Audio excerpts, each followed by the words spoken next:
Hello students, good morning. Welcome to the world of mathematics. Mathematics की इस दुनिया में आप सभी का हार्दिक स्वागत है।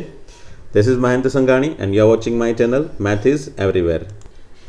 So students, here we are going to start with our revision round of GUJCAT as well as JEE examination that you are going to appear in next 2 months. Okay? जो स्टूडेंट गुजकेट में अपियर होने वाले हैं specially उसको सिर्फ 12th standard का syllabus refer करना है, और the student who want to apply और want to appear GUJCET as well as JEE examination both, उसको 11th एंड 12th दोनों का सिलेबस परफेक्टली रिवाइज करना पड़ेगा। आई होप कि ये जो मैक्सिमम टाइम आपको मिला है उसको आप मैक्सिमम यूटिलाइज कर रहे हो। ठीक है। सो जैसे कि हमने बात की कि हमने ऑलरेडी ये जो सीरीज रिवीजन राउंड स्टार्ट कर दी है।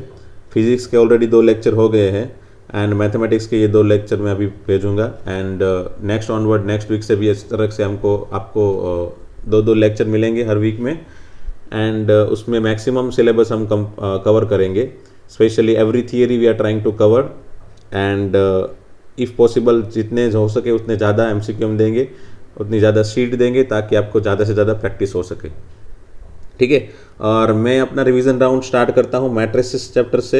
एज वी नो दैट हमने ऑलरेडी हमारा 12th स्टैंडर्ड का सिलेबस भी इसी से स्टार्ट किया था। सो let me start with the revision round also with the matrices chapter. Okay. सबसे पहले डेफिनेशन देखेंगे। आपको डेफिनेशन के बारे में मेरे ख्याल से पता ही है कि सभी नंबर, जो भी नंबर है वो सभी कॉम्प्लेक्स नंबर भी हो सकते हैं, रियल नंबर भी हो सकते हैं। उसी को रेक्टेंगुलर अरेंजमेंट के अंदर अगर एक बार भर दिया जाए तो उसी को हम मैट्रिक्स बोल सकते हैं। उसको स्मॉल ब्रैकेट या फिर बिग ब्रैकेट के अंदर डाल के अरेंजमेंट किया जाता है, और उसके अंदर जो जो यूज़ हुए हैं उसको हम एलिमेंट या फिर एंट्री बोलेंगे, एंड ये सब मैट्रिक्स को हम कैपिटल लेटर से ही डिनोट करेंगे। ठीक है। Order of matrix, as we all know that अगर m रो है और n कॉलम है तो उसको m क्रॉस n मैट्रिक्स बोला जाता है। जैसे ये वाला मैट्रिक्स है तो इसको कौन सा ऑर्डर दिया जाएगा, तो यहाँ पे 3 रो है एंड 2 कॉलम है तो इसको हम देंगे 3 क्रॉस 2 ऑर्डर। ठीक है। मेरे ख्याल से जो स्टूडेंट रिवीजन कर रहे हैं उसको तो सब कुछ पता है, फिर भी मैं एक बार रिवाइज कर रहा हूँ। एंड इसको हम बोलेंगे 3 क्रॉस 3 ऑर्डर, क्योंकि इसमें 3 रो है एंड 3 कॉलम। इसमें 2 रो है एंड 3 कॉलम है, सो इसमें हम 2 क्रॉस 3 ऑर्डर देंगे। ठीक है। Number of element of m cross n matrix will be always equal to mn। जैसे ये इसमें कितने नंबर ऑफ एलिमेंट है तो 6, ये दोनों का मल्टीप्लिकेशन। जैसे इसमें कितने एलिमेंट है तो 9, 3 into 3 9। So directly we can multiply this m and n and we can get easily the number of element in that particular matrix. Okay. फिर भी ये सिंबल, अब ये सिंबल क्या डिनोट करेगा, तो ये सिंबल डिनोट करेगा, जैसे एग्जांपल मैं दे दूँ, अगर a इक्वल टू अगर लिखा है aij से 2 क्रॉस 3, तो इसका मतलब है इसमें 2 रो है एंड 3 कॉलम है, तो 2 row and 3 column.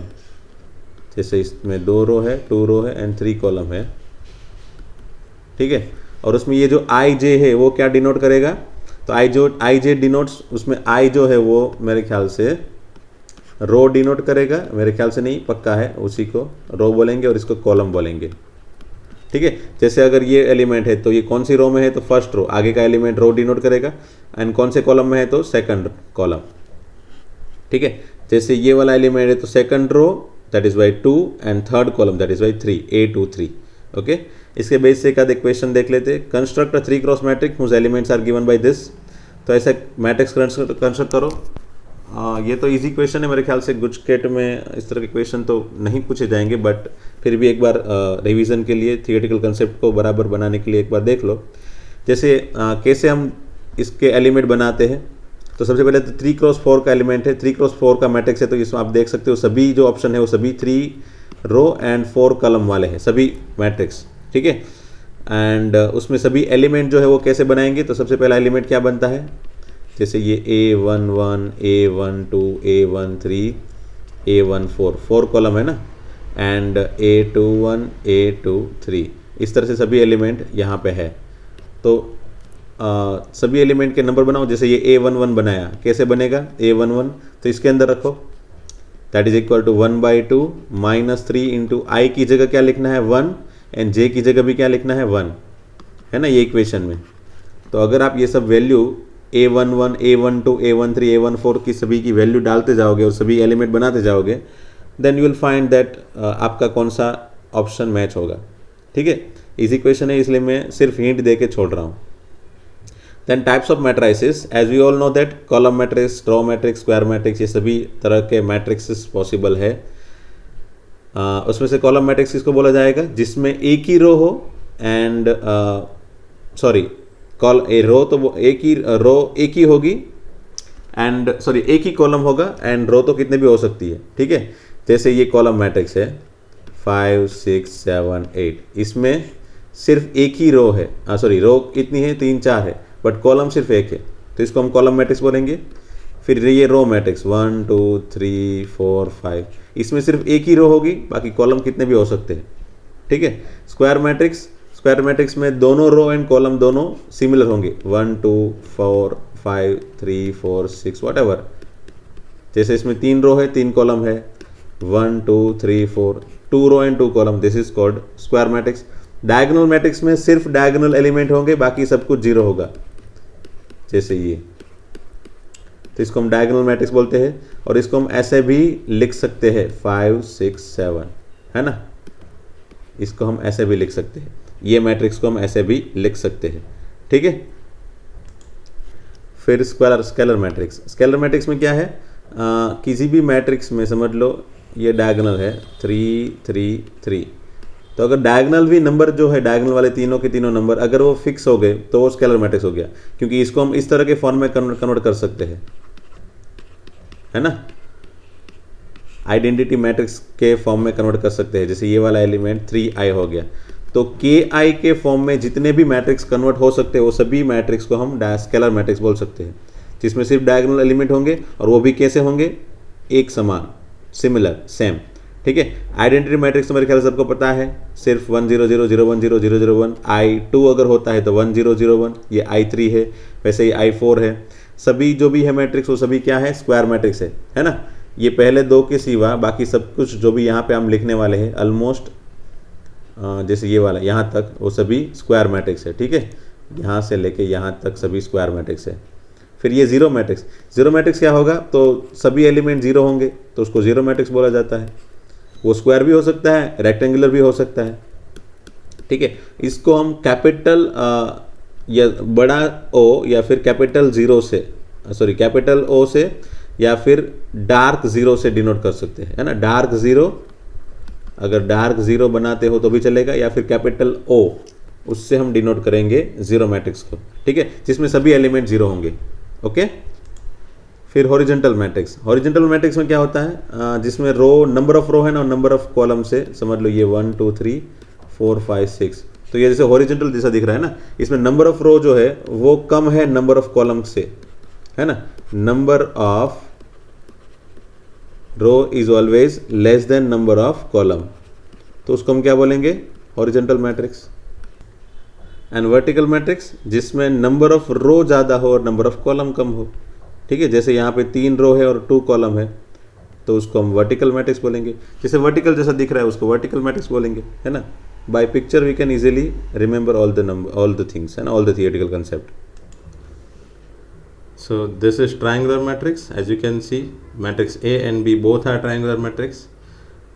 We can make triangle like this, and all the elements which are not in this triangle are always zero. मतलब ये नीचे के एलिमेंट हमेशा ही जीरो रहेंगे और यहाँ पे ऊपर के एलिमेंट हमेशा ही जीरो रहेंगे। ठीक है, सो इसको हम बोलेंगे upper triangular matrix and this one is lower triangular matrix. Okay, so what is the condition exactly we can define over here. Lower upper triangular matrix में नीचे वाले एलिमेंट जीरो रहेंगे, लोअर ट्रायंगुलर मैट्रिक्स में ऊपर वाले element सभी, diagonal के ऊपर वाले एलिमेंट सभी क्या रहेंगे, जीरो रहेंगे। ठीक है, मतलब अगर कंडीशन सोचनी हो तो कंडीशन क्या बन सकती है, तो ये तीनों के तीनों एलिमेंट क्या होंगे, तो ये तीनों के तीनों एलिमेंट मतलब ए i J equal to zero, है ना। इसको क्या बोलते हैं, element, A i J is element, वो जीरो है कब, जब आई जे से बड़ा हो, है ना, क्योंकि इसके लिए आई क्या होगा, आई सेकंड रो है एंड जे फर्स्ट, तो 2 इज ग्रेटर देन 1, यस।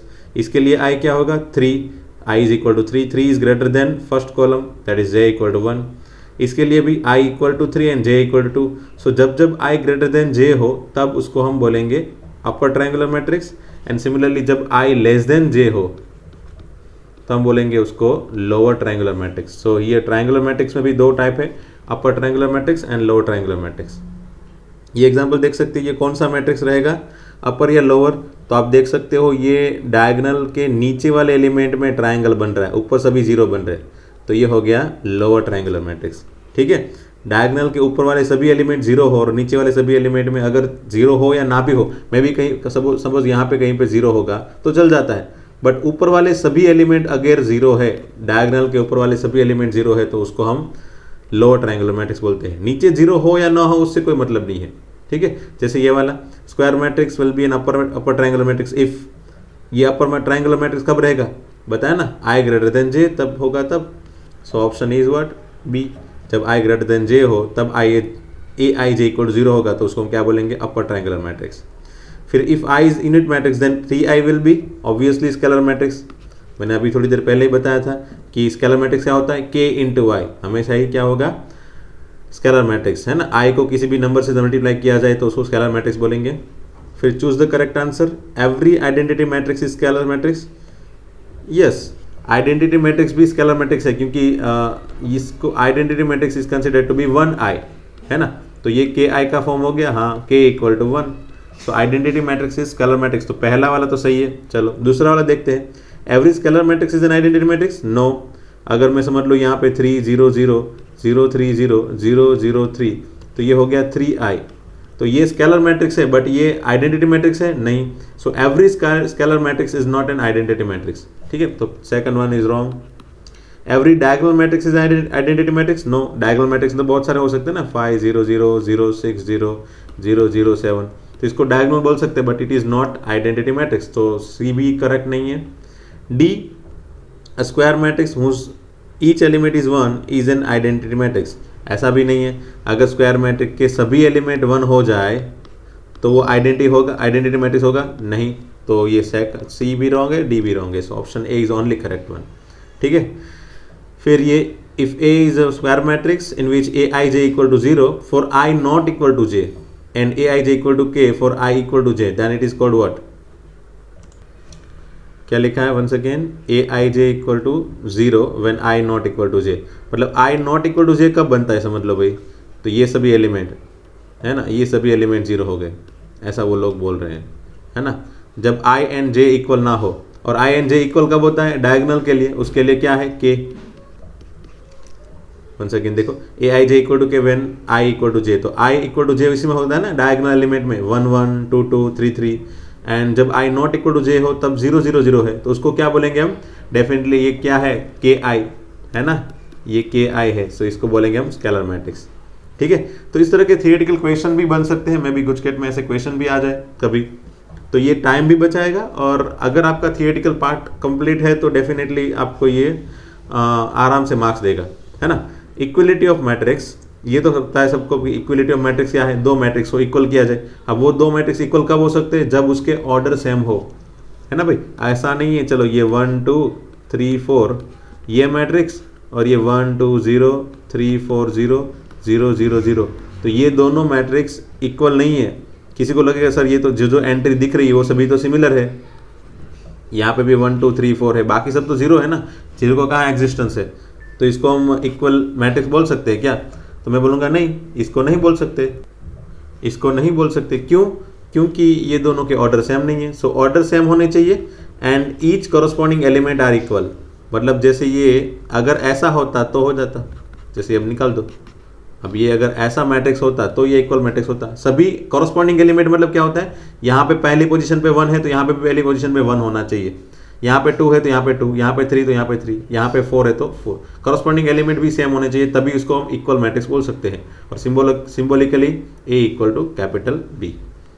ठीक है, ऑपरेशन हमको सब पता है, एडिशन डिफरेंस कैसे किया जाए, अगर ऑर्डर सेम है तभी हम एडिशन या सब्ट्रैक्शन कर सकते हैं, ये पहला रूल है ना, सेम ऑर्डर होना चाहिए। एंड हमेशा एडिशन किसके लिए होगा, कॉरस्पॉन्डिंग एलिमेंट का होगा, जैसे ये पहला तो ये पहला, फर्स्ट विथ फर्स्ट का एडिशन, सेकंड विथ सेकंड का एडिशन, थर्ड विथ थर्ड का एडिशन, इसी तरह से हम सब्ट्रैक्शन भी कर सकते हैं, है ना। All the property of difference also similar to the addition, difference and addition दोनों की प्रॉपर्टी सिमिलर है। ठीक है, थोड़ा स्पीड में जा रहा हूँ, उसका रीज़न है क्योंकि बहुत सारे क्वेश्चन भी है आगे, मैं थोड़े बहुत क्वेश्चन आपको होमवर्क में भी दे दूंगा कि चलो ये वाले क्वेश्चन आप कर सकते हो ऐसा। एंड थोड़े बहुत क्वेश्चन में सॉल्व करवाऊंगा यहाँ पे। If two matrices A and B are of order P cross Q and R cross S then can be subtracted only if, ये दोनों मैट्रिक्स का सब्ट्रैक्शन कब होगा भाई, ये समझ लो पहला मैट्रिक्स है और ये समझ लो दूसरा मैट्रिक्स है, ठीक है। ये दोनों का सब्ट्रैक्शन या फिर एडिशन कब होता है, जब ऑर्डर सिमिलर हो तब, मतलब ये दोनों ऑर्डर सिमिलर होने के लिए P इक्वल टू R होना चाहिए and G equal to S होना चाहिए, है ना। ये P जो है ये P equal to R and ये G है उसका यहाँ पे S दोनों सिमिलर होना चाहिए, तभी इसका सब्ट्रैक्शन पॉसिबल है। So this is again theoretical question, option B. जैसे ये वाला क्वेश्चन मेरे ख्याल से आपकी एनसीईआरटी की बुक में भी है इस तरह का, A प्लस बी दिया हो, A-2 भी दिया हो, फाइंड A। तो बस ये तो एलिमिनेशन रूल जैसा ही हो गया ना, जैसे समझ लो इसको मैंने x एज्यूम किया और इसको y एज्यूम कर लिया थोड़ी देर के लिए, तो ये A plus B equal to X and ये A-2b इक्वल टू वाई। बस मुझे यहाँ पे एलिमिनेट करना है b को, तो मुझे A फाइंड करना है, b को एलिमिनेट करना है, तो मैं पहले वाले को 2 से मल्टीप्लाई कर देता हूँ। ये जैसे एलिमिनेशन रूल में करते हैं ना वैसे ही कर सकते हैं हम लोग, है ना। इसको हमने 2 से मल्टीप्लाई करके यहाँ पे लिख दिया, तो अब यहाँ पे आप देख सकते हो ये दोनों cancel, 3a equal to 2x plus Y. बस तो अब 2x, x की जगह x को रख दो और y की जगह इसको रख दो, ठीक है, ये y हो गया, तो 2x प्लस वाई मिल जाएगा एंड उसका जो भी आंसर है उसको सभी एलिमेंट को 3 से डिवाइड करके A मैट्रिक्स फाइंड कर सकते हैं, A equal to 1/3 of 2x plus Y. मेरे ख्याल से इसमें तो आप सब लोग मास्टर हो, है ना, कैलकुलेशन में इस तरह के। स्केलर मल्टीप्लिकेशन क्या है, किसी क्वांटिटी को मल्टीप्लाई किया जाए, जैसे Ka है तो इसको स्केलर मल्टीप्लिकेशन बोला जाता है। जैसे अगर समझ लो A इक्वल टू 1 2 3 4 हो तो फिर 5A इक्वल टू क्या होगा, तो सभी को 5 से मल्टीप्लाई करो, जैसे ये 5 हो गया, ये 10, ये 15 और ये 20।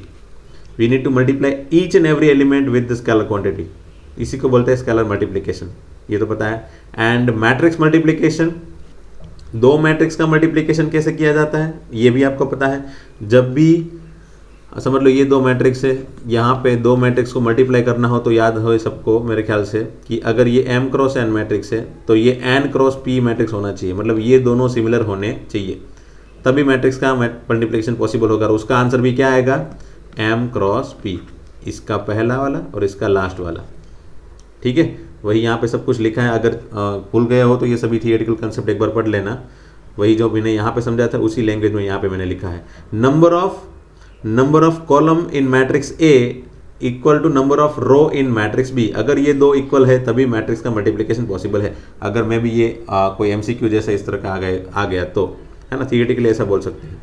और यहाँ पे मैट्रिक्स का मल्टीप्लिकेशन दिखाया है, आप लोग अवेयर हो इसलिए मुझे ये अलग से समझाने की ज़रूरत नहीं है। एंड हाँ, अगर AB डिफाइन है तो ज़रूरी नहीं है कि BA डिफाइन हो, है ना, क्योंकि हमको पता है कि AB एंड BA दोनों डिफाइन हो ऐसा ज़रूरी नहीं है। समझ लो A है से 3 क्रॉस 4 मैट्रिक्स, ठीक है, एंड B है 4 क्रॉस 5 मैट्रिक्स, तो समझ लो ये AB डिफाइन होगा, हाँ होगा, बट BA डिफाइन होगा क्या, तो BA डिफाइन करने के लिए B को आगे रखना पड़ेगा एंड A को पीछे रखना पड़ेगा, तो ये BA डिफाइन होगा क्या, नहीं, ज़रूरी नहीं है कि वो होगा, क्योंकि यहाँ पे नंबर ऑफ कॉलम, यहाँ पे नंबर ऑफ रो इक्वल नहीं है, इसलिए BA डिफाइन नहीं होगा। बट हाँ, if both and AB are square matrix, अगर दोनों स्क्वायर मैट्रिक्स है तो डेफिनेटली AB एंड BA दोनों डिफाइन होगा।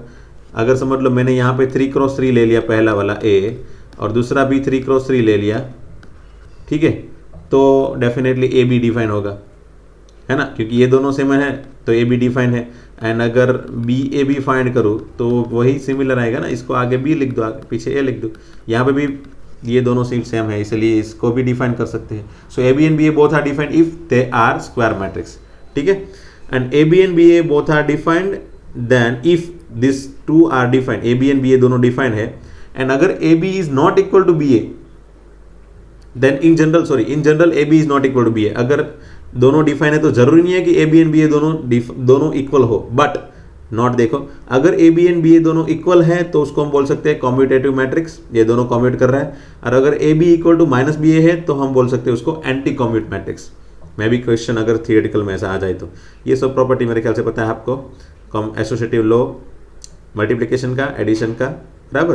And I A is always equal to A, I equal to A, है ना, हमेशा ही आई मल्टीप्लीकेशन में किया जाए तो उसको लिखने की जरूरत है नहीं, डायरेक्टली ए लिख सकते हो। और किसी भी मैट्रिक्स को जीरो के साथ मल्टीप्लाई किया जाए तो हमेशा ही जीरो मैट्रिक्स आएगा आंसर में, ठीक है। ये मैट्रिक्स ए है, बी है, सी है। The expression which is not defined is, कौन सा एक्सप्रेशन डिफाइंड नहीं होगा, तो मेरे ख्याल से तो जैसे ये वाला क्वेश्चन ए 4 6 -1, ये जो भी है 3 क्रॉस 3 ऑर्डर का, ये बी जो है 3 क्रॉस 2 का, एंड सी जो है 1 क्रॉस 3 का है, तो कौन सा एक्सप्रेशन डिफाइन नहीं होगा।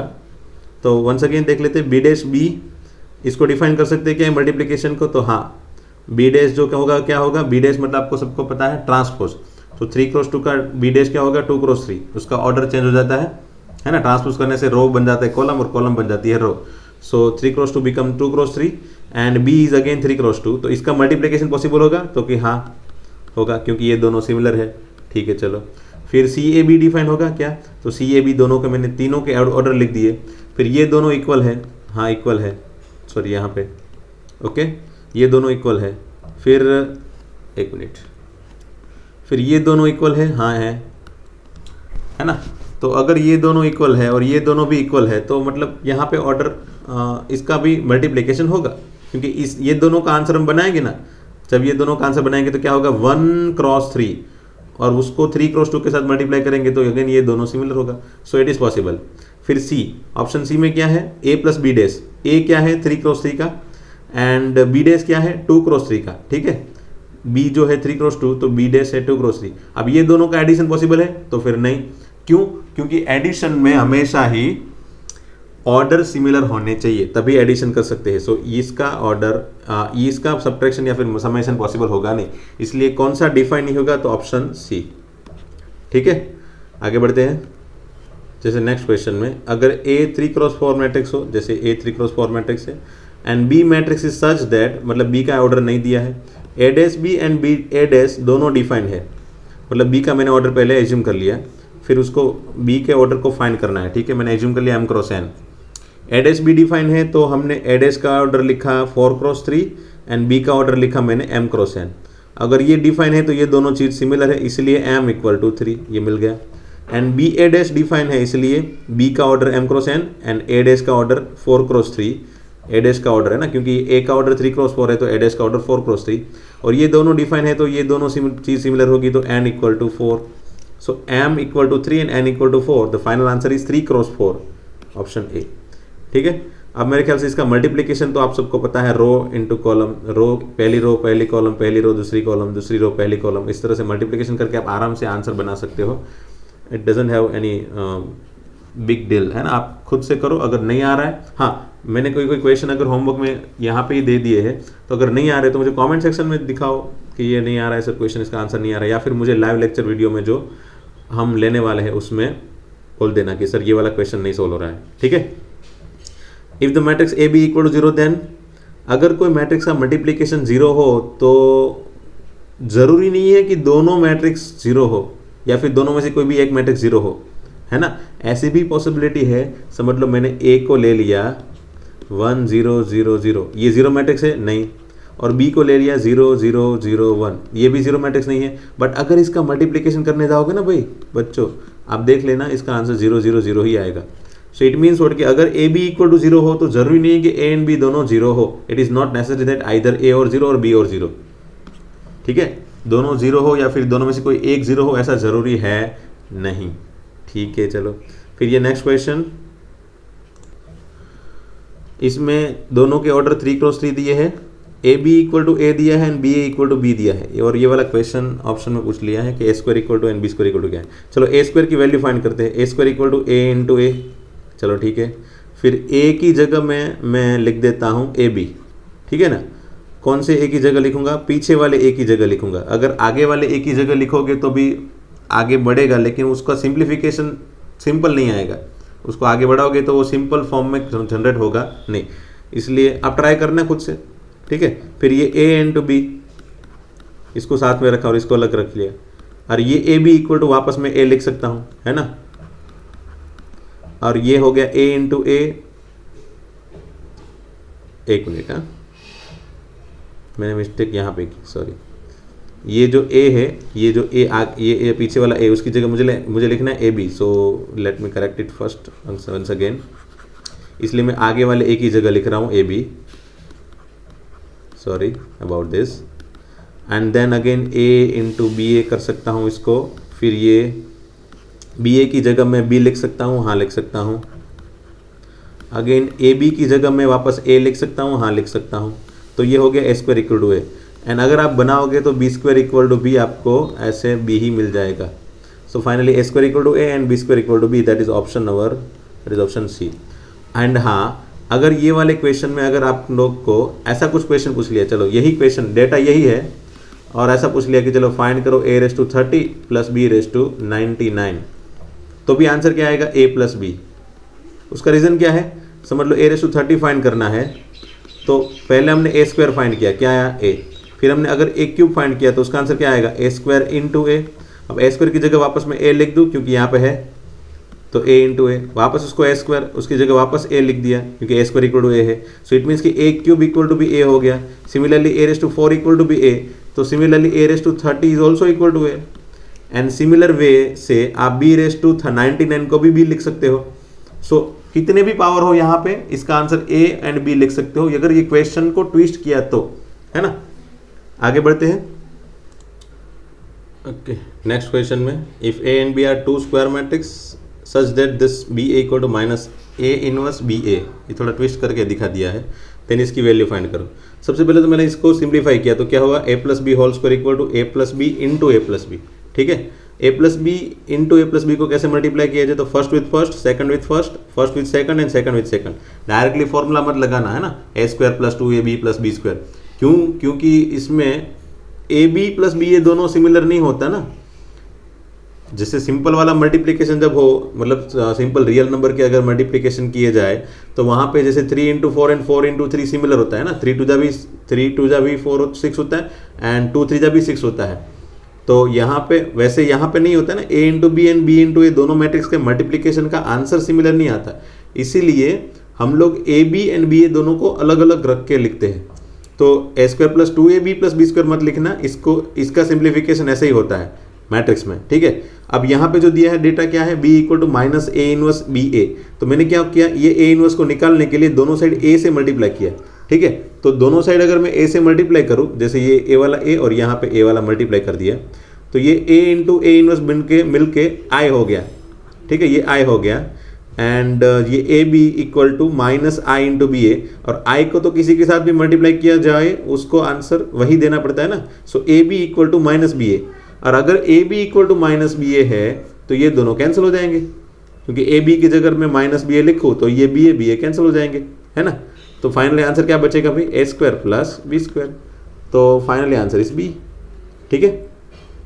फिर ये अगर डायगोनल मैट्रिक्स हो, मैं आपको ये हिंट मैंने नोट में कहीं पे नहीं लिखवाई, बट मैं बता देता हूँ कि अगर डायगोनल मैट्रिक्स हो तो कितना भी पावर बढ़ाया जाए आंसर सिर्फ उसके डायगोनल एलिमेंट को ही देना पड़ता है। जैसे अगर a raise to n find करना है तो ये डायगोनल एलिमेंट में भी पावर n दे दो, मतलब ऑप्शन सी हो जाएगा। जैसे अगर किसी को फाइंड करना हो a क्यूब, तो सिर्फ डायगोनल एलिमेंट को ही क्यूब दे दो, बाकी सब कुछ एज इट इज, है ना। क्योंकि इस तरह के क्वेश्चन में अगर हम लंबे प्रोसेस से फाइंड करने जाए तो ये लंबा हो जाएगा ना, फिर ये सॉल्व करना मुश्किल है। फिर इसमें अगर ए मैट्रिक्स दिया हो, A raise to n equal to 0 matrix, then minimum value of n is what, मतलब कहीं पे भी पावर इतने इसके पावर बढ़ाते जाएंगे, एन की जगह पे कुछ वैल्यू लेते जाएंगे, तो ऐसी एन की मिनिमम वैल्यू फाइंड करो जिससे आंसर इसका 0 मैट्रिक्स हो जाए। तो सबसे पहले मुझे ए स्क्वायर फाइंड करना पड़ेगा, ठीक है। अगर समझ लो इसका आंसर 0 0 0 आ गया तो फिर n की वैल्यू 2 हो गई। समझ लो इसका आंसर 0 0 0 नहीं आया तो फिर हम a क्यूब फाइंड करेंगे, है ना, a स्क्वायर इंटू ए करके, फिर उसको चेक करेंगे। अगर उसका आंसर 0 0 0 आ गया तो n की वैल्यू क्या हो गई, 3, कि भाई n की 3 वैल्यू, मिनिमम वैल्यू 3 के लिए फिर ये a रेस टू n 0 हो जाएगा। और ये क्वेश्चन में फिर आंसर मेरे ख्याल से ये क्वेश्चन में आंसर 2 आ रहा है, मतलब पहले ही प्रोसेस में हमको आंसर मिल जाता है, मतलब we don't need to go फिर a cube for a cube. a square करोगे तो भी आंसर 0 0 0 आ जाएगा। Then if a is equal to this matrix then a square equal to what, मैंने बताया ना, अगर डायगोनल में ही सिर्फ एलिमेंट हो, तो क्या करना है हमको, स्क्वायर सिर्फ डायगोनल वाले एलिमेंट को ही दे देना है। तो इसको समझ लो मैंने स्क्वायर दे दिया, तो डायगोनल एलिमेंट में -1 का स्क्वायर 1, फिर ये दूसरे -1 का 1 एंड 0 0 1, सो ये हो गया आई। सो इसको बोल सकते हैं हम यूनिट मैट्रिक्स। ठीक है, फिर इसमें a⁻16 फाइंड करना हो, अगर पावर कोई बड़ा पावर फाइंड करना हो ना, तब हमेशा ही क्या करो, पहले स्क्वायर करो, फिर उसको क्यूब करो, फिर a⁴ करो। मतलब एक दो बार ऐसी प्रोसेस करोगे ना, तो आपको तुरंत कुछ ना कुछ हिंट दिखाई देगी और उसके बेस से आप कुछ भी पावर वाले एलिमेंट का आंसर बना सकते हो। जैसे इसमें क्या होता है, देखो समझ लो मैंने a² किया तो क्या आया, 0 - 1 1 0 a × a, है ना। तो इसका आंसर कुछ बन जाता है 0 and 1, दिस इज 1, फिर ये 0 और ये 0 और ये 1, चलो ये हो गया a²। तो कुछ ना कुछ हिंट मिल गई, चलो यहाँ पे a² मिल गया, तो क्या हुआ, अब a² मिल गया है तो मुझे a⁴ भी i ही मिलेगा, है ना, a⁶ भी i ही मिलेगा, क्योंकि अगर मुझे कितना भी इवन पावर लूँ i के मल्टीपल में होगा। जैसे a⁻16 है तो इसको a² का पावर कितना लिख सकते हैं, 8 है ना, तो ये i का 8 पावर और i का कितना भी पावर हो, आंसर तो 8i ही आता है। सो इसका आंसर क्या आ गया, i, so D. Similarly a⁻n find करना है, जैसे मैंने थोड़ी देर पहले ही बताया कि भाई a का कितना भी पावर फाइंड करना हो, हम ऑलवेज क्या कंसिडर करेंगे, पहले a² फाइंड करेंगे, फिर a³ कुछ ना कुछ हिंट देखेंगे, उसके बेस से हम आंसर आगे का बनाएंगे। जैसे a² फाइंड किया तो 1 2 0 1 इंटू 1 2 0 1, है ना, क्या आंसर आया इसका भाई, तो 1, इसका 1 ही आएगा, फिर ये 1 2 2 1, इसका 4 हो जाएगा मेरे ख्याल से, 1 × 2 दैट इज, हाँ ओके, फिर ये 0 एंड ये हो जाता है वापस 1, ओके, ये हो गया a²। फिर अगर a³ फाइंड करते हैं तो क्या हो जाता है, देखो a² × a, ठीक है ना, a² पहले लिख लो, फिर a, चलो ये a हो गया, तो इसका आंसर क्या आएगा भाई, ये 1 हो जाएगा और ये हो जाएगा 4 + 4 दैट इज 8, फिर ये 0 और ये 1। तो मतलब चेंज कहाँ पे आ रहा है भाई, तो चेंज यहाँ पे ही आ रहा है ना। मेरे ख्याल से कुछ एरर है, हाँ, ये a³ फाइंड करना है, मतलब a² × a है और ये a² लिखा और ये मुझे ये a लिखना है, ये a होना चाहिए, तो a मतलब यहाँ पे 2 आएगा, सो यहाँ पे आ जाएगा 6, ठीक है। तो मतलब a³ का आंसर मुझे मिला 6, इस तरह का। फिर मैं अगर a⁴ का फाइंड करूँगा तो ये मुझे यहाँ पे 8 मिलेगा, यहाँ पे, है ना, इसकी जगह पे। सो मतलब क्या हुआ कि यहाँ पे 3 है तो यहाँ पे 6 है, यहाँ पे 2 है तो यहाँ पे 4 है, तो डबल है, बाकी सब कुछ ऐसे देखो 1 0 1, तो ये कुछ हिंट मिल गई मुझे। तो क्या होगा कि भाई ये 1 ये 0 ये 1 तो सब में है, इसमें नहीं है, चलो इसको निकाल दिया, इसको भी निकाल दिया, ये 1 0 1 इसमें भी है, चलो ये दोनों पॉसिबल हो सकते हैं। फिर यहाँ पे देखो ये 2n है, यहाँ पे n है, सभी जगह क्या हो रहा है, डबल हो रहा है, सो ये 2n, so this is our final answer, ये भी नहीं है, ठीक है। आगे बढ़ते हैं, इसमें हो गए omega rest a = ω0 0 omega a⁻37 find करना है, एंड ओमेगा क्या है, क्यूब रूट ऑफ यूनिटी। तो अगेन मैंने बताया ना, जब डायगोनल मैट्रिक्स हो तो क्या करना है, डायगोनल वाले कोई एलिमेंट दे दो। सो a⁻37 = ω⁻37 0 0 ω⁻37। तो अब ω⁻37 की वैल्यू क्या आएगी भाई, तो हमको पता है बस 3 के मल्टीपल में देखना है, तो 3 के मल्टीपल में तो 36 है, तो ω⁻36 क्या हो जाता है 1, सो ये बन जाएगा सिर्फ ओमेगा। सो मतलब यहाँ पे आंसर क्या आ जाएगा फिर इसका, ω0 0 ओमेगा, है ना, तो ये तो खुद वापस a हो गया, सो इसका आंसर हो गया वापस a, ठीक है। फिर उसी तरह से आप इसको भी ट्राई करना, a⁻100, तो a² फाइंड करना, a³ फाइंड करना, a⁴ फाइंड करना, फिर कुछ ना कुछ कॉमन निकल के हिंट देखना कौन सा ऑप्शन मैच हो रहा है। इसमें भी अगर ट्राई करोगे ना तो ऑब्वियसली इस क्वेश्चन को देख के ऐसा लग रहा है कि भाई इसमें आगे पावर कहीं पे आगे बढ़ाने से आंसर 0 हो जाता है। तो मैं आपको बता दूं, इसमें a² से 0 हो जाएगा, a² बनाओगे तो 0 हो जाएगा। अगर a² 0 होता है इस मीन्स के a³ भी 0 होगा ना, अगर a² 0 हो रहा है अगर आप बनाओगे तो वो 0 हो जाएगा, पक्का है। तो फिर ये a³ भी 0 हो जाएगा क्योंकि a² × a होता है, एंड a² की जगह 0 लिखो तो ये 0 × a that is 0। So it means कि a⁴ भी 0, तो a⁵ भी 0, तो ऐसे आगे सभी जगह पे 0 ही आएगा। इसलिए इसका आंसर क्या बनेगा, तो ये सभी 0 हो गए, तो सिर्फ बना i + 2a, और i + 2a करने में तो कहाँ दिक्कत है भाई, आराम से फाइंड कर सकते हैं, ठीक है। फिर हाँ, ये वाला क्वेश्चन है ना, गुजकेट की एग्जाम में पूछा गया था भाई, है ना, बहुत ही सिंपल सा क्वेश्चन है। पहला 2 मैट्रिक्स का मल्टीप्लिकेशन कर लो, उसका जो आंसर है उसको इसके साथ मल्टीप्लाई कर लो, फिर देखो आंसर क्या आ रहा है ना। ये जीरो मतलब जीरो मैट्रिक्स समझना है ना, इसको क्या समझना, जीरो मैट्रिक्स। तो मैं दिखा देता हूँ क्या है इसका सॉल्यूशन। तो ये पहले दोनों का आंसर मैट्रिक्स का मल्टीप्लिकेशन ये वाला बना, और इसका मैट्रिक्स का मल्टीप्लिकेशन इसके साथ में करूँगा जब this one into this third matrix, इसको इक्वल टू जीरो ले लूँगा। So finally I got by simplification I got x equal to -5/3। ठीक है, देन ये भी क्वेश्चन आप खुद से ट्राई करना। a इक्वल टू दिया है और b, हाँ इसमें क्या करना कि b मैट्रिक्स को एज्यूम कर लेना। अब कौन सा एज्यूम करेंगे, definitely A B and B A दोनों को डिफाइन करना है, तो ये स्क्वायर मैट्रिक्स ही रहेगा एंड इसका ही ऑर्डर आएगा। सो इसको समझ लो मैंने ए बी सी डी समझ लिया। फिर आप ए बी फाइंड करना एंड बी ए फाइंड करके दोनों को इक्वलाइज करना। You will find A B के फॉर्म में कुछ ना कुछ रिलेशन मिलेंगे एंड बेस्ड ऑन दैट आपको ऑप्शन दिखाई देगा भी क्या हम चूज़ करें। ठीक है, अगर नहीं आ रहा है तो मुझे बताना। फिर ये एक क्यूब तो 3 पावर तक फाइंड करना, आपको तुरंत कुछ ना कुछ कॉमन निकल के हिंट दिखाई देगी। ट्रेस ऑफ मैट्रिक्स मेरे ख्याल से सबको पता है किसको बोलेंगे, सिर्फ स्क्वायर मैट्रिक्स में होता है पहला तो ये, एंड दूसरा है ना स्क्वायर मैट्रिक्स में होता है, और दूसरा ट्रेस ऑफ मैट्रिक्स मतलब समेशन ऑफ डायगोनल एलिमेंट्स, मतलब ये 1 0 0 2 3 5 0 1 7। तो इसका ट्रेस ऑफ ए क्या हो गया भाई, तो इसका ट्रेस ऑफ ए हो गया 1 + 3 + 7 है ना, ये तीनों का एडिशन, बस वैसी को हम बोलेंगे ट्रेस ऑफ ए। तो क्या आ जाता है 11। ठीक है, ट्रांसपोज ऑफ मैट्रिक्स मेरे ख्याल से सबको पता है, इसका सिंबल है ए ट्रांसपोज और ए डैश। ठीक है, by interchanging the row into column we can get the transpose of any. अगर ए का ऑर्डर m क्रॉस n है तो ए डैश का ऑर्डर n क्रॉस m है। हमने आगे एक आध क्वेश्चन में देखा था, पहले ही देख लिया था थियरी के पहले। रो को कॉलम में चेंज करो, you will find A dash. और इसकी प्रॉपर्टी मेरे ख्याल से सबको पता है, ए डैश का डैश इक्वल टू ए हो जाता है, के ए डैश का के कॉमन निकल बाहर निकल जाता है। ए डैश सिर्फ हम डैश किसको देते हैं, मैट्रिक्स को ही, जब के कांस्टेंट हो तब। फिर एडिशन में डैश दोनों को दे देना है, मल्टीप्लिकेशन में उल्टे ही सीक्वेंस ले लेनी है ना, बी डैश ए डैश समझ लो 4 मैट्रिक्स है या 5 या 5 से ज़्यादा भी मैट्रिक्स हो, उल्टी सीक्वेंस हमको ऑपोजिट कर देनी है, जैसे D dash C dash B dash A dash as you can see. And I का हमेशा ही डैश क्या आ जाएगा, आई ही आएगा। फिर सिमेट्रिक एंड स्क्यू सिमेट्रिक में मेरे ख्याल से पता है सबको, ए डैश इक्वल टू ए, मतलब ट्रांसपोज का आंसर वो खुद आ जाए तो उसको हम बोलेंगे सिमेट्रिक मैट्रिक्स।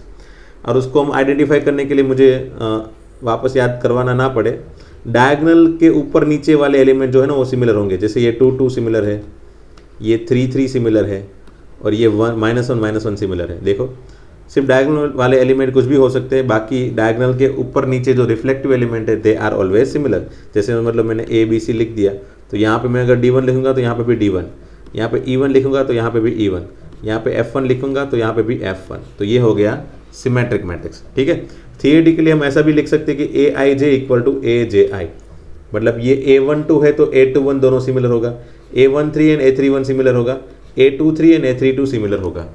ठीक है, स्क्यू सिमेट्रिक सिंपल वैसा ही, बस सिर्फ नेगेटिव आगे आ जाएगा, मतलब ए डैश इक्वल टू माइनस है तो उसको स्क्यू सिमेट्रिक मैट्रिक्स बोलेंगे। एंड थियोरेटिकली उसको लिखते हैं Aij इक्वल टू -AJI।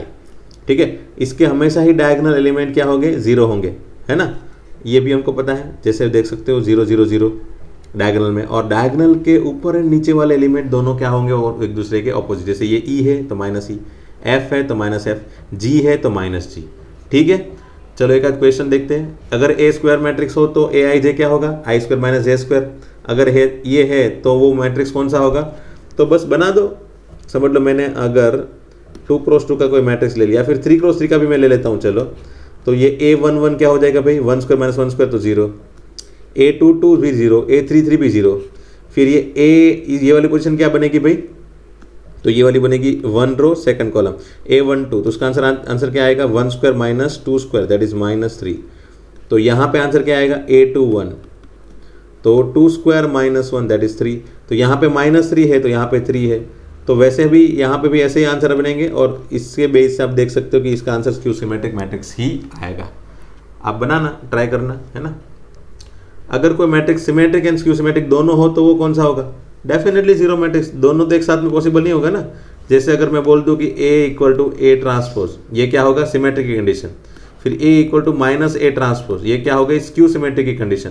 अगर ये दोनों है तो इसका मतलब क्या हुआ कि भाई ये A इक्वल टू -A है ना। अगर मैं इसकी -n यहाँ पे ले लूँ तो है ना, A equal to A transpose and A transpose equal to minus A, ऐसा लिख सकते हैं ना स्क्यू सिमेट्रिक के लिए। फिर ये अगर ये दोनों ए ट्रांसपोज है तो ए इक्वल टू माइनस ए, और अगर ए इक्वल टू माइनस ए है तो 2a इक्वल टू 0, इसको इस तरफ लेके जाए तो ए इक्वल टू 0। तो ये थियोरेटिकली प्रूव हो गया कि भाई अगर कोई matrix symmetric and skew symmetric दोनों हो तो उसको हम जीरो मैट्रिक्स ही बोलेंगे। फिर आगे बढ़ते हैं उसकी प्रॉपर्टी में, किसी भी मैट्रिक्स को सिमेट्रिक है या स्क्यू सिमेट्रिक है उसको कैसे चेक किया जाए उसकी मैं एक हिंट दे देता हूँ, बाकी ये सब थियोरेटिकल कंसेप्ट वही हिंट से आप प्रूव करके देख लेना, ठीक है।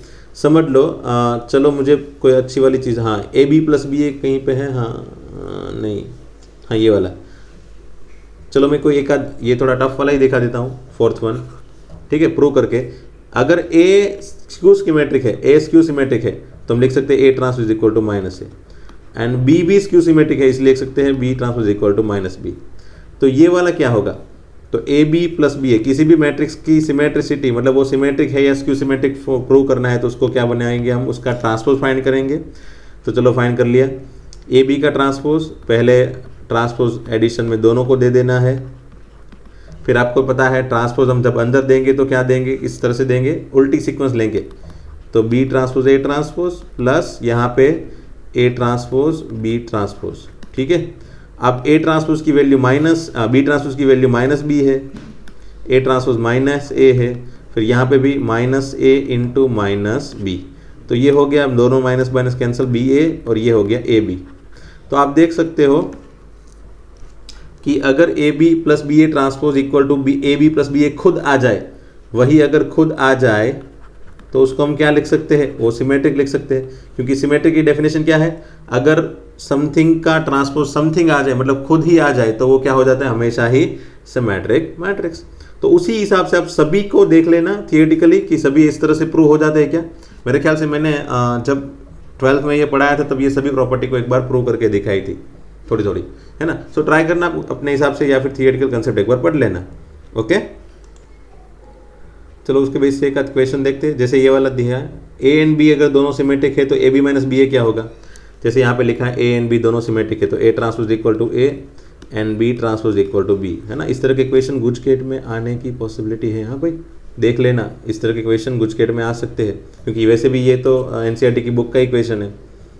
तो किसी भी मैट्रिक्स को, हाँ मतलब ये वाला टफ करके भी पूछ सकते हैं वो लोग। तो किसी भी मैट्रिक्स को सिमेट्रिक है या स्क्यू सिमेट्रिक प्रूव करना है तो उसका ट्रांसपोज ले लो पहले, फिर दोनों को ट्रांसपोज दे दिया, जैसे फिर मैंने ऑपोजिट सीक्वेंस में ट्रांसपोज को अंदर दे दिया और यहाँ पे ए ट्रांसपोज बी ट्रांसपोज। फिर यहाँ पे क्या लिखा है, सिमेट्रिक दोनों है तो ए ट्रांसपोज की वैल्यू ए है, बी ट्रांसपोज की वैल्यू बी है, तो जहाँ जहाँ पे बी ट्रांसपोज है वहाँ पे बी लिख दूंगा और ए ट्रांसपोज की जगह मैं ए लिख दूंगा। अब मैं इसमें से नेगेटिव कॉमन निकालूंगा तो ये हो जाएगा इस तरह से। अब आप देख सकते हो कि A B minus B A whole transpose equal to minus of A B minus B A, मतलब खुद जिसका ट्रांसपोज फाइंड किया वो नेगेटिव में यहाँ पे बना, इसीलिए अगर वो नेगेटिव में बनता है तो क्या हो जाता है, वो स्क्यू सिमेट्रिक, है ना। स्क्यू सिमेट्रिक में क्या होता है, हमेशा A transpose equal to minus A and, है ना, A transpose equal to minus A, and symmetric में क्या होता है, A transpose equal to A. तो अगर खुद वही आंसर आ जाए तो वो क्या होगा, सिमेट्रिक, और खुद नेगेटिव में आंसर आए तो उसका क्या आंसर बनेगा, वो स्क्यू सिमेट्रिक मैट्रिक्स। तो इसका आंसर क्या हो गया, ए, ठीक है। उस हिसाब से आप चेक करना है, इसमें भी मेरे ख्याल से कौन सा सिमेट्रिक नहीं होगा तो ये डी आएगा इसमें। और अगर ए सिमेट्रिक है, अगर ए खुद सिमेट्रिक है तो M dash A B M dash A M क्या होगा। यहाँ पे एम के बारे में कुछ नहीं लिखा है, कोई बात नहीं, चेक कर लेते इसके सिमेट्रिसिटी है या नहीं। तो मैंने बताया ना, सीक्वेंस पहले उल्टी कर दो,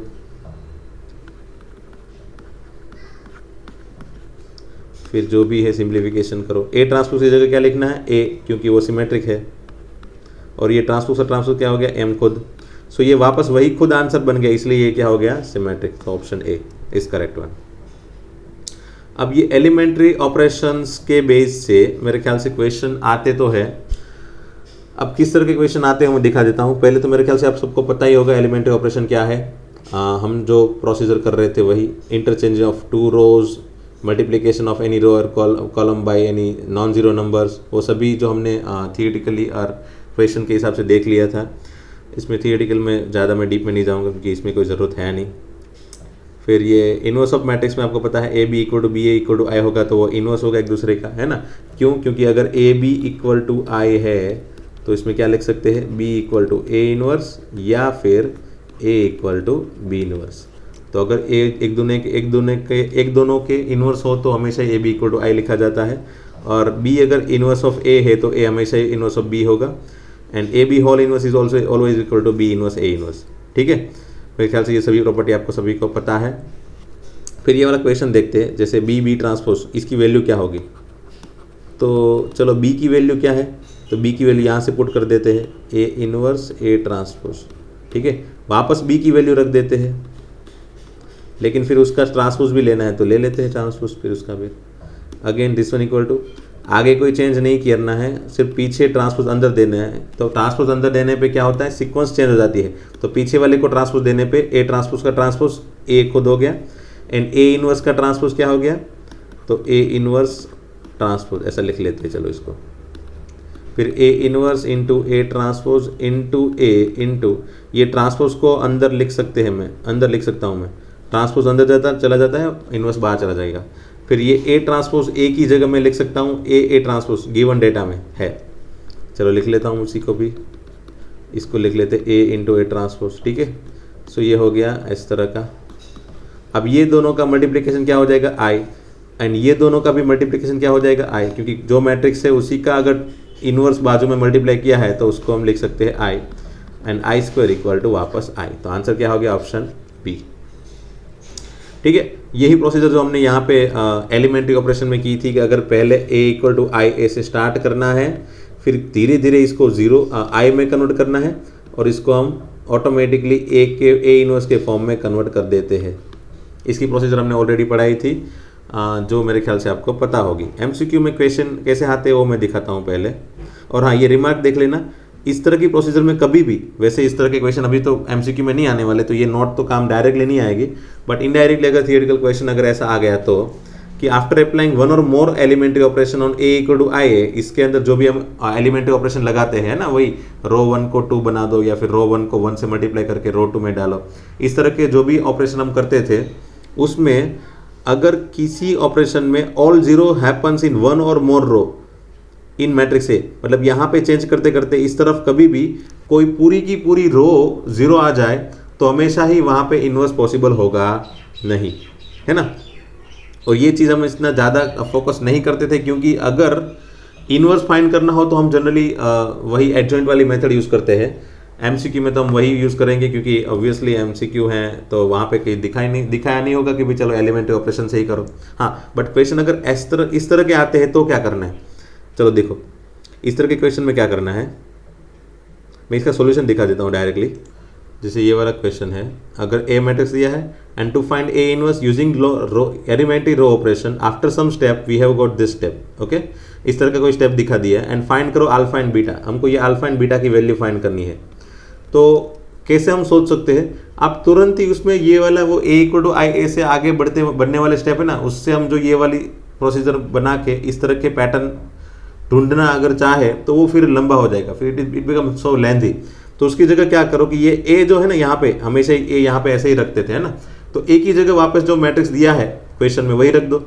तो मैंने रख दिया।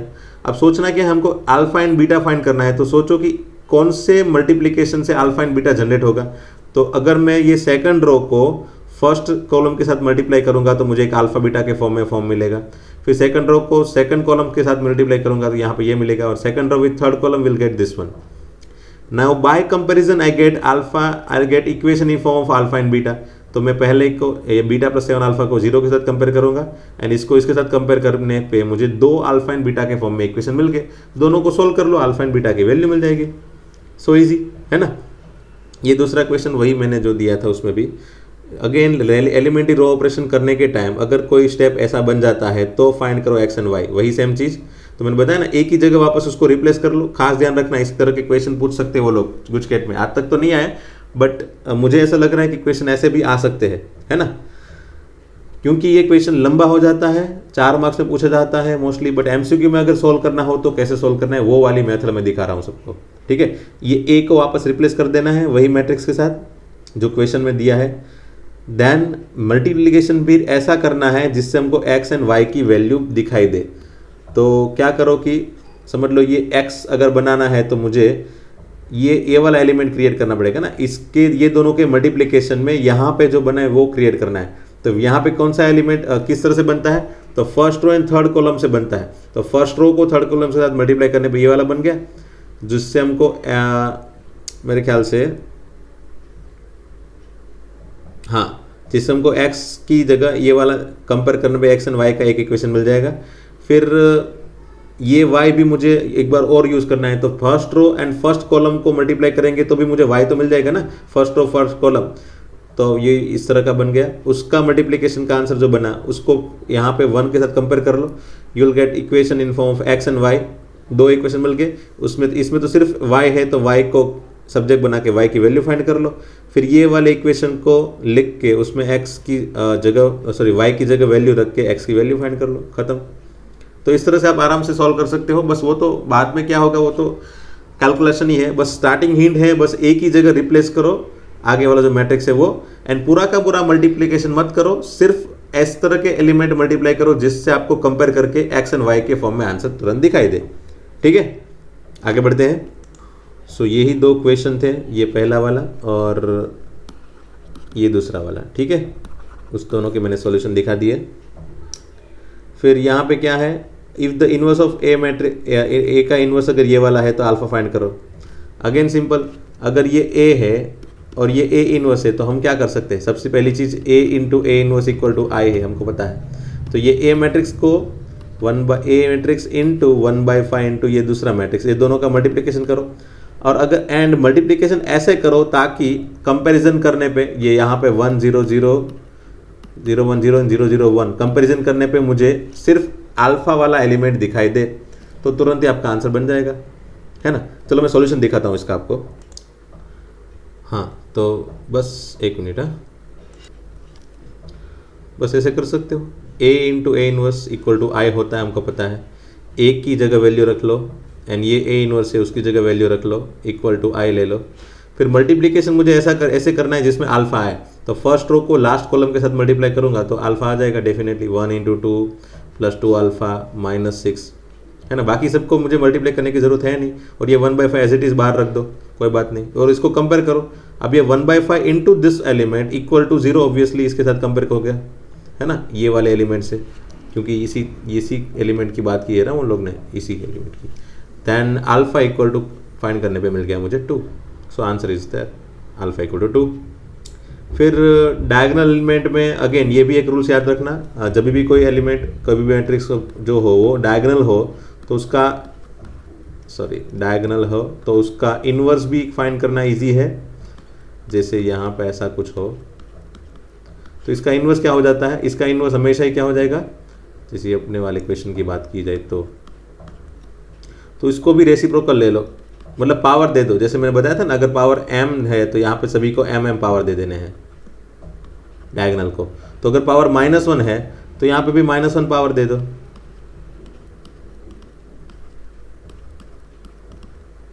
ठीक है ना। तो ये क्या हो गया, 1/3 1/2 एंड 1।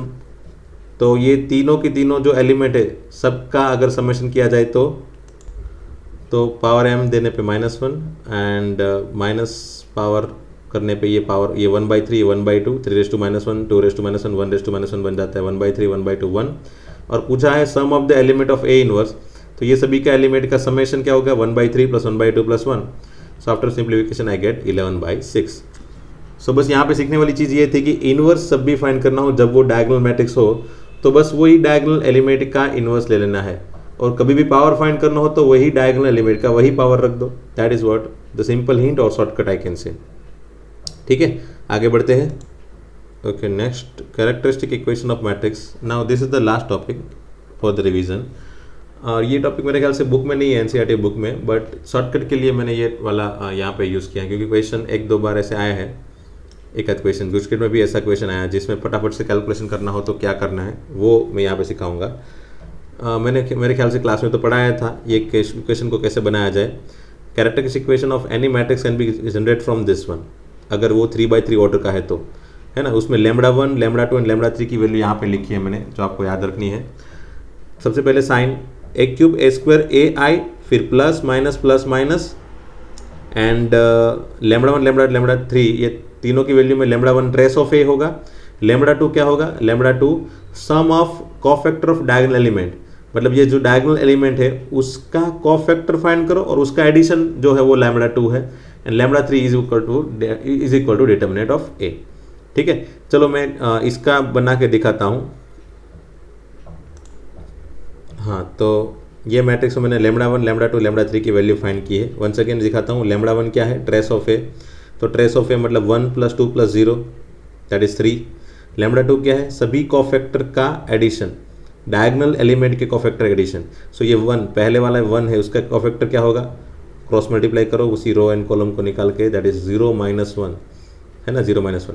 फिर ये second diagonal element that is 2, उसका कोफैक्टर क्या है, वही रो एंड वही कॉलम को निकाल के बचेगा वो 1 × 0 दैट इज 0 - 2 × 0 दैट इज 0, सो 0 - 0।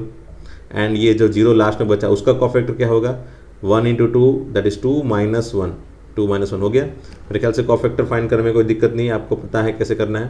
फिर उसका एडिशन करने पे मुझे आंसर मिला लेमड़ा 2 का 0, एंड लेमड़ा 3 मतलब डिटर्मिनेंट ए, उसकी वैल्यू मुझे मिली 1। अब इसको वापस इसके अंदर लेमड़ा 1, लेमड़ा 2, लेमड़ा 3 की वैल्यू रखने पे मुझे फाइनली ये दिखाई दिया ऑप्शन बी। ठीक है, क्योंकि इस तरह के क्वेश्चन ऐसे सॉल्व करने में ज़्यादा इजी रहेंगे।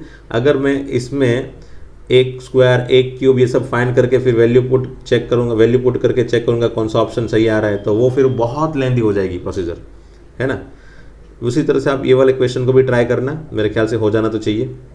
ठीक है, एंड फॉर 2 × 2 मैट्रिक्स ये क्या हो जाता है, इक्वेशन a² से स्टार्ट होगा, फिर -1 lambda 1 × a plus lambda 2 × i, ऐसा कुछ है बराबर। वहाँ पे a³ से स्टार्ट हुआ, यहाँ पे a² से स्टार्ट हुआ, a² ai plus minus plus. फिर लेमड़ा 1 की वैल्यू यहाँ पे डायरेक्टली ट्रेस ऑफ a लिखनी है, एंड लेमड़ा 2 की वैल्यू यहाँ पे डिटर्मिनेंट ऑफ a है। तो ये थोड़ा ज़्यादा इजी हो जाएगा उसकी कंपैरिजन पे, है ना। जैसे यहाँ पे फाइंड करना है a² की वैल्यू, तो ऐसा लग रहा है कि ये तो a² की वैल्यू फाइंड करनी है, तो इसका स्क्वायर करो फिर ऑप्शन चेक करो, ये पहली मेथड। दूसरी मेथड इससे करो, इसका कैरेक्टरिस्टिक इक्वेशन बनाओगे तो क्या होगा, इसका कैरेक्टरिस्टिक इक्वेशन तो a² minus lambda 1 that is trace of A, तो ट्रेस ऑफ ए क्या होगा 4 × a plus determinant of A, lambda 2 मतलब डिटर्मिनेंट ऑफ ए, डिटर्मिनेंट क्या होगा इसका, तो 4 - 1 × i = 0। तो ये हो गया a² = 4a, ये हो गया प्लस 3a, उस तरफ जाएगा तो -3i। तो ये तुरंत आपको आंसर दिखाई दे रहा है, देखो option A. So without calculation, without finding a², we can easily find the answer using characteristic equation if you know very well about characteristic equation. ठीक है, इसमें a इनवर्स फाइंड करना है पहले, फिर m × a प्लस ni से compare करना है। उसकी जगह क्या करो, ये वाली हमारी मेथड क्या है, मेथड सबसे पहले characteristic equation a² minus trace of a 2 × a plus determinant a 1 + 10 × i = 0। तो ये हो गया a² - 2a प्लस 11i। अब मुझे अगर a² के फॉर्म में बनाना है तो मुझे सबसे पहले a² से a इनवर्स से मल्टीप्लाई करना पड़ेगा। तो ये a inverse × a² - 2 × a inverse × i plus 11 × a inverse × i = 0। ठीक है, तो ये हो गया क्या, ये हो गया a - 2i plus 11 a inverse = 0। तो a इनवर्स को सब्जेक्ट बनाऊंगा तो क्या बनेगा भाई, मुझे आंसर में -1/11a प्लस 2/11i। तो ये हो गया अपना m and n, है ना। तो मेरे ख्याल से m and n की value -1/11 and 2/11, that is option ए। फिर ये वाला क्वेश्चन अगेन गुजकेट में पूछा गया था, a² - 6a की वैल्यू क्या होगी इसमें से, तो मैंने बताया था उसी हिसाब से चलो।